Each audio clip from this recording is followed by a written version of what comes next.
Hi, my name is Bruno Velasquez, and I'm the lead in-game animator. The animator's job in video games is basically to bring all the characters to life. We're responsible for creating all the moves, the walk animations, the breathing animations, the dialogue, and also all the characters and monsters and enemies that the player might encounter. We're responsible for giving movement to those creatures and characters as well. A lot of the inspirations and a lot of things that an animator has to learn from is figure drawing, just observation of life and movement, animals, people in general.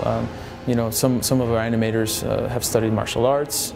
Anything that basically will enhance your understanding of movement and weight and balance. Definitely that's something the animator has to learn. You sent me to my death! No, calm yourself, Kratos. The process that we go through here when creating the characters, it all starts from the concept art. We look at character turnarounds, which means they draw the characters in different angles and perspectives. And after that, we work with the combat designers who are responsible for coming up with what the character's gonna do as far as how they're gonna interact with the main character.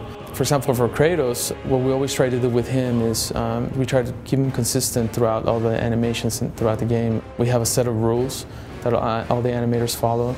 For example, Kratos is never going to smile, it's very difficult for him to be in a situation like that. He's always a character that's very empowering. All his movement will always be kind of forward movement, and he's more direct and to the point. We have this pretty cool interface here.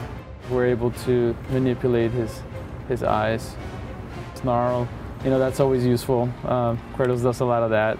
Puffing of the cheeks, moving around of the lips, also squinting, and of course you gotta have some frowning up here on the eyebrows, make him really mean as he usually is.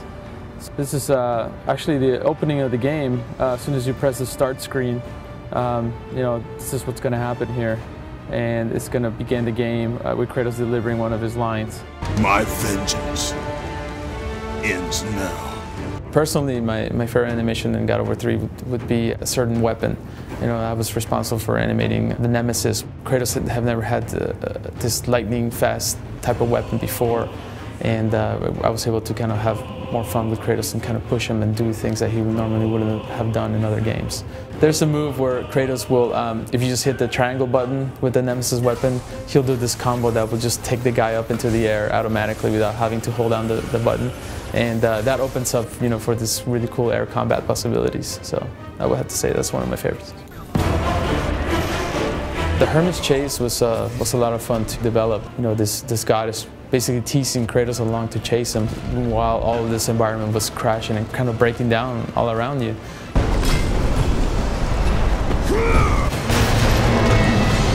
Definitely in God of War 3 we have employed motion capture a little bit more than we have in the past, but the main focus had been for cinematics. So when there's situations where Kratos has conversations with other characters and a little bit more subtle movement, definitely something that we've kept keyframe animation or hand animation would be all the combat in the game. All of Kratos' moves with his weapons and abilities, and then it'd be pretty difficult to get a centaur also into the motion capture studio. So any of those crazy creatures like the Chimera, Cyclops, I would have to say that the percentage would be 80% keyframe and maybe 20% motion capture for certain cinematic scenes and maybe certain background characters. I would have to say the contribution that I made that I'm really happy with is just working on Kratos and being able to be part of creating all these new moves for him for God of War 2 and 3. It's not every day that you have a chance to work on a character as compelling as Kratos, so I'm really grateful I had a chance to do that. So yeah, I would have to say working on Kratos and being able to animate his moves were some of the, what I'm most proud of.